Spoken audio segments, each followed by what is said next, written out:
Smackdown's about to hit the airways. We are just days away from Payback pay-per-view, where we have the Shield, Roman Reigns and Seth Rollins defending the tag titles against the makeshift team of Daniel Bryan and Randy Orton at the pay-per-view. Kane challenges Dean Ambrose for the U.S. title, and we still have Alberto Del Rio against the current World Heavyweight Champion Dolph Ziggler at the pay-per-view. How will these matches shape up going into the pay-per-view? This is our last stop on the way to Payback. Can't wait to see what they have in store for the final SmackDown before the show. Let's get right to it.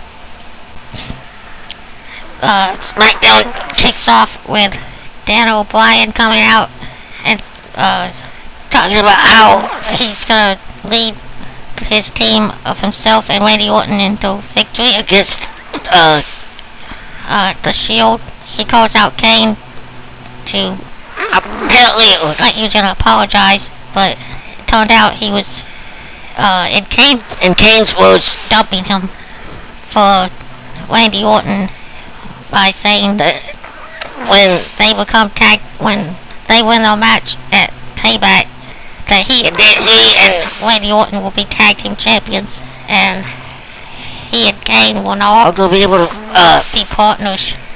Kane brings up the point that if he wins his match against Dean Ambrose for the U.S. title, that will effectively break up the team also. But Daniel Bryan doesn't see it that way, and he says that if he and Orton win their tag team titles, that will prove that Kane was the weak link of Team Hell No, and it will be the beginning of Team Arcano. Kane gets upset at the implication that he's the weak link of the team, and looks like he's about to choke slam Daniel Bryan when Randy Orton comes out to stop it. He says that he would love nothing more than to see Kane choke slam Daniel Bryan, but he needs him at 100% for the tag team title match. Daniel Bryan tries to say that he doesn't need Orton to come out to save him, and they start arguing back and forth. All three of them start arguing about who's the weak link and all kind of things, until the Shield comes on the screen and starts laughing at the deception between the links. It says that WWE's put together every super team imaginable to try to take them out, but the Shield is still around. The Shield has not been beaten as a unit, and this Sunday will be no different.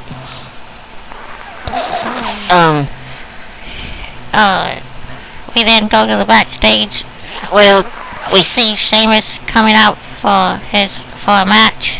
Not sure who he's fighting, but it's up next. See you in a couple of minutes. We're in the middle of the first match. Sheamus taking on Antonio Cesaro. Of course, Cesaro did not get an entrance on television, but it is a pretty good back and forth match. Cesaro pulled off the gut wedge from the mat, raising Sheamus all the way up and slamming him on his back. Cesaro looked like he was in control, knocking Sheamus over the top rope to the floor. But as soon as he got outside, Sheamus turned it around and tossed him into the barricade, turning him upside down. As we go to a commercial break, it's a pretty good fight, pretty good back and forth. Not like we normally see with guys like Sheamus and Cena and Orton, who a lot of people say that they pretty much barely guides the fighting. I see that a lot with Cena, but I don't see it as much as other people do with Orton and Sheamus.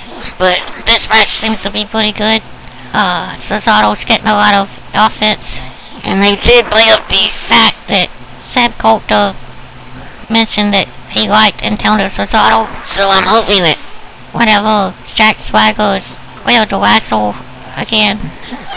Big Bill Made some kind of stable or tag team with Jack Swagger and Cesaro with Colt. those are manager, but That's just my wishful thinking. Let's get back to the match.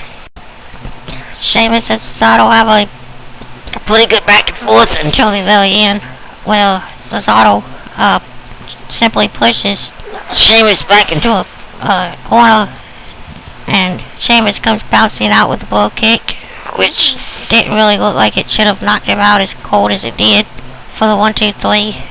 I know it's Just said that I don't really think that Sheamus buries people. people the way the internet fans like to say, but That like there, that right there just didn't look kosher to me. But Sheamus wins the match. He goes back up the ramp celebrating. he turns around to the Fans, once he gets to the top, he turns around to the fans to celebrate more.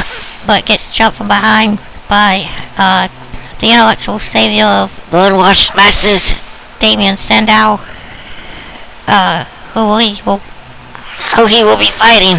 this Sunday on the pre-show, the Payoff kickoff, the payback kickoff, on YouTube YouTube and the WWE app, along with other places where you can see it.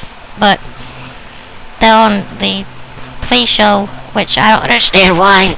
Sheamus and Ambrose on the pre-show, but that's what's happening. But that's how it went down. We still got more SmackDown to come. Let's get back to it.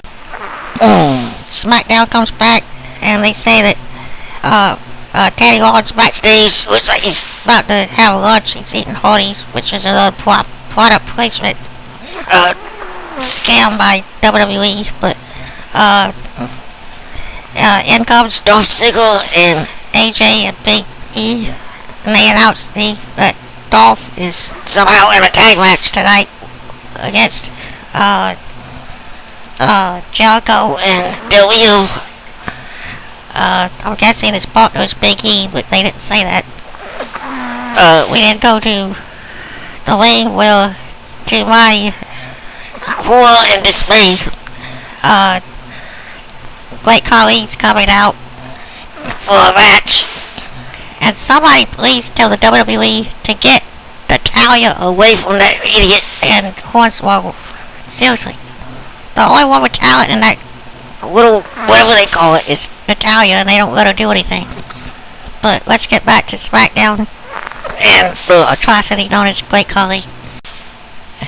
The lead singer of 3MB gets a somewhat easy. easy victory over Great Khali when Khali's distracted by the other two members, McIntyre and Jinder Mahal, messing with Hornswoggle. He tries to stop him, But he does, and then turns around and gets a DDT from Heath Slater for the 1, 2, 3. 3MB make The giant look like what retard as he is. But coming up next, the show off. the World Heavyweight Champion shows up to show off on SmackDown with Big E along with Big E as they take on Alberto Del Rio and Chris Jericho.